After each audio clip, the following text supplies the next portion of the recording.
Yesterday, I showed you the story where we talked to the Greenville-Spartanburg National Weather Service office about the chilling, very serious message that they put out. I was able to speak with Clay Cheney, who's the meteorologist there at NWS in Greenville-Spartanburg, who actually sent out that message. He, yes, got input from his supervisors, didn't go rogue, but he was the one who kind of took the initiative to write something super serious. And so I kind of asked him how that made him feel. And so you can listen back, and we'll be back in a second.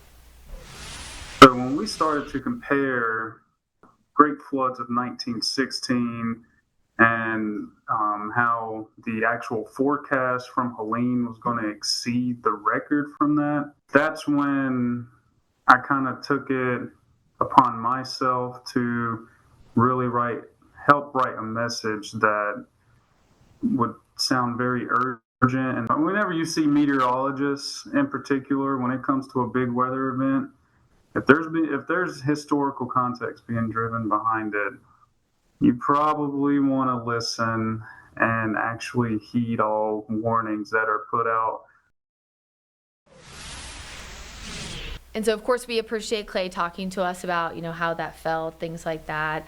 I know we had some of these shorter sound bites in our story that we were in yesterday. But just remember, here on WCNC Plus, you can also always get more kind of detailed, more in-depth stories and sound bites and things like that we can show here, right, that we can't sometimes fit into a quick 2-minute story on TV.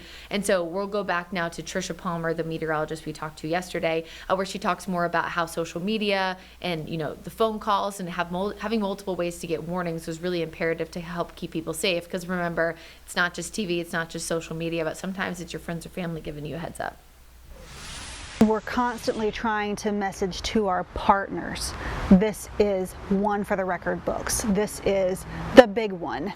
We were telling our emergency managers, we were telling our media partners, and we're having to make those really tough calls to emergency managers.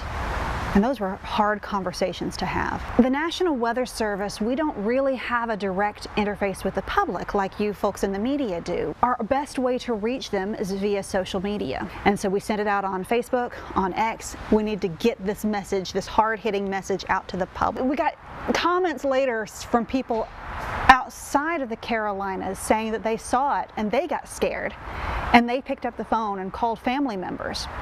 And there was one comment that I won't forget, that this person called a family member in the mountains and read it word for word to this family member. And this family member said, "Okay, I'll leave." And so the family with 3 kids left.